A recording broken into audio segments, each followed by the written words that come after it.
the Rock Metal Podcast, episode 99 with Dark Hound.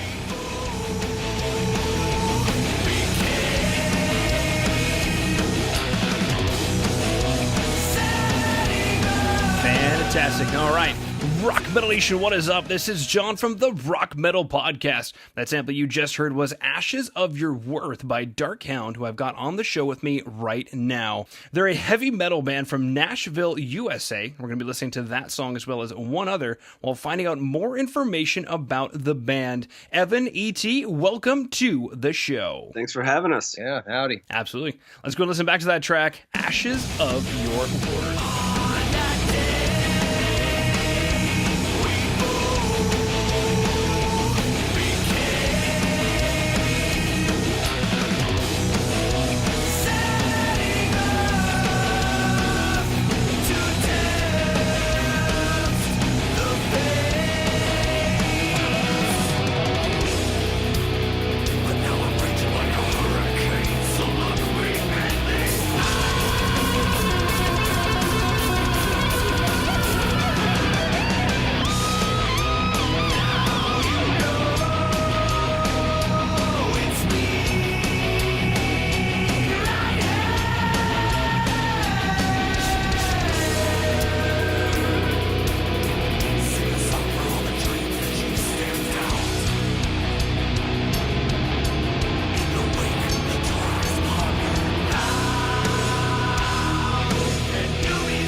right, coming back. As I mentioned in the pre-roll, as soon as I heard this song, I just immediately started convulsing in what would, for a white guy, is dance moves. And it was just fantastic. I was like, you freaking kidding me? This is amazing. So kudos to making somebody just randomly convulse in a chair. I think that's fantastic. Thank you. And then obviously the song title, Ashes of Your Worth, I was like, okay, so after I'm done convulsing, I need to take a serious listen to this track because that's a heavy song title. Yeah, I guess so. I'm curious, what's the story or inspiration behind Ashes of Your Worth? Yeah, it's about somebody who I don't think very highly of. I won't mention any names or anything, obviously, but yeah, it's just about, and I think everybody kind of has this, this is a common thing where it's somebody that you kind of come up with and you know where they come from, and then something happens and their attitude changes, like they're better than everybody else and starts treating everybody around them like shit, and then when they're on their way back down, when whatever cloud they're on dissipates, and they're on their way back down and they're expecting some sort of like everybody just forget that they totally fucked them over. That's kind of what that song is about, is a person who I know who has done that to many people. Wow. You just look at them and say, we're from the same side of the train tracks. Right. So yeah, like I know where you came from. What makes you're not as hot as shit as you think you are. Well, never like it. They might be hot. There's only ashes left of their work. Right. There you go. Burned up. I'm curious, what brought about the name of the track, Ashes of Your Worth? I don't know. It was something when I was coming up with the lyrics for it. I kind of had I don't know. There was something where I was just kind of going over syllables in my head, and that just kind of clicked as far as the melody I was coming up with, and I didn't have words yet, and that seemed to work. And then when I kind of landed on that, it just kind of rolled from there. I don't know. It was kind of a spontaneous thing. It wasn't very well thought out in any way. Well, deep nonetheless. I'm curious, you mentioned that it just kind of flowed smoothly in the whole bit. What was unique about the writing process when it came to Ashes of Your Worth? Yeah, I mean, I think this was Ashes of Your Worth was the first one that we kind of finished for this project, and it really gave us a really good, when we landed on this one and it was a completed thing, that for me, once this song was done, it kind of laid the groundwork for the rest of the album, as far as like, okay, now we have a direction. Yes, this is what we're going to do. So that's why I think that this song was a little bit special, just in that sense that it really was the kind of the foundation of what became the overall sound of the album. And I think the writing process for this record, what made it a lot different from what we've done in the past is where usually it's been Evan and I being the main contributors and us writing separately and bringing stuff to each other and kind of piecing it together from there. But for this record, we have a new guitar player that we didn't have the last time we had a different guitar player on the last release we did. So this time we have Preston Walls in the band, and we actually at the beginning of 2016 we started getting together for weekly sessions where we would just throw riffs against the wall, see what we could come up with, see what was flowing, see where we could take it all together. So it was really the first time that as a band we've constructed songs from the ground up. And I think it just made it that much stronger in the end result. Wow, very cool. And very Nashvilleian of you guys to have weekly writing sessions. Oh, yes. That's how we like to do it down here. It's in the air. All right, so we'll trade out your 5 chord for a minor 3 chord. So sophisticated. Yes. Exactly. Cool. All right, let's go and listen to the next track, Carnival of Youth.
Coming back from Carnival of Youth, and definitely also a slamming track. I think all the tracks I've heard from you guys are incredibly slamming. I think slamming's a really good word to use. I hope you guys don't mind the word slamming. We had our mission statement with this whole record was to make an ass kicker. It doesn't let up.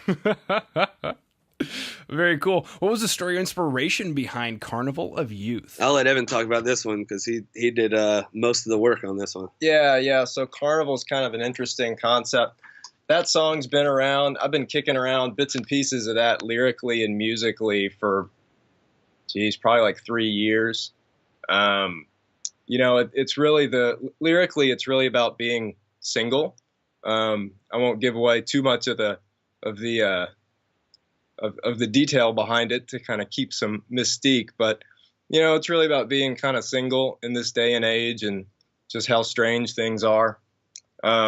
I got the title from reading, I think it was some article in a magazine or something somewhere, and I just thought it was kind of a cool concept. Yeah, talking about things that you might do when you're single and it's a carnival of youth. The feelings and the experiences and, The just smells. some of the things you go through. Yeah, There are smells. the tastes, the fragrances, the smells. Indeed. Mm-hmm. Beautiful. What was unique about the writing process when it came to a Carnival of Youth? I think mostly that Evan wrote most of the lyrics to this one. Primarily, I've been the lyricist and I sing all the shit, so it's just kind of naturally happened that way. But Evan really started to really put some great stuff out there lyrically and contributed a lot to this record. And this song in particular, he came in with most of almost all of it done. And but I had the melody, so I kind of had to restructure some things and to make it kind of fit to what I was thinking melodic wise, and change just a few lines here and there. But overall, it was that, and that was something that we had never done before. Like I was saying before, it was just a lot more collaborative efforts this time around, where we were working with each other's stuff and molding it, around each other to ultimately become what is Dark Hound and what our sound is. And musically too, like I mentioned, this is one that had been kind of kicked around for a few years. And I think I had most of it put together, but once we really brought it in and kind of pulled it through that meat grinder and solidified things is when everything really clicked. Yeah.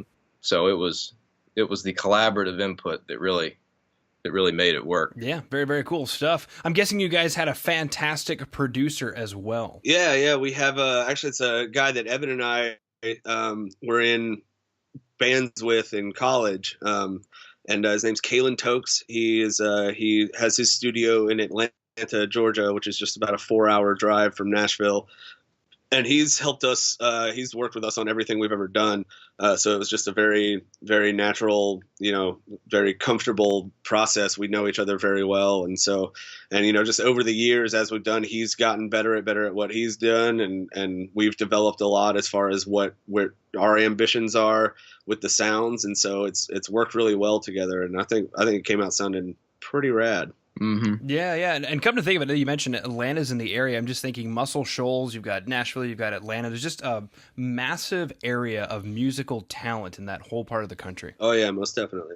Cool. What exciting news do you guys have coming up for Rock Metal Nation to pay attention to? Well, we have our album is coming out on January 19th, so that's coming up pretty soon, and we're having a release show on that night at the Basement here in Nashville, and we're going to be having our friends the Dead Deads and Time Trap playing with us, and a couple of other special guests, and it's going to be a whole hell of a good time. Absolutely. So, Rock Metal Nation, if you dug everything that you heard today, and you are in the Nashville area, on January 19th, their album is going to be coming out. There's going to be a release show that very night on January 19th at the Basement in Nashville with the Dead Deads and Time Trap. So, if you've dug everything that you have heard here and you want to see Dark Hound live, which I totally recommend doing, you might start convulsing into a good time. Go ahead and check them out. Now, the next logical question is, how can Rock Metal Nation find out more about you? Is there a website that they should go to? Yeah, we're at www.dark-hound.com. And there's links to all our socials there. Obviously, we're on Twitter's at Dark Hound Band. Instagram is at Dark_Hound. Facebook is Dark Hound. What are the other ones? I think that covers it. Yeah, that's pretty good. So, Rock Metal Nation, if you are onto the social media, you can go to Twitter, Instagram, Facebook, search for Dark Hound. If you just want to go straight to the website, you can go to dark-hound.com. It's an actual dash or hyphen, not the word dash, so dark-hyphen or dark-hound.com. You can also go to today's show notes at www.therockmetalpodcast.ca. You can get all the links there. Now, guys, unless there's anything else you'd like to throw out there, I just wanted to thank you for taking time out of your day to come on to the Rock Metal Podcast and sharing your creativity with Rock Metal Nation. Thanks again for having us, man. It's really cool to have people like you helping us get it out there. For sure. Thanks, John.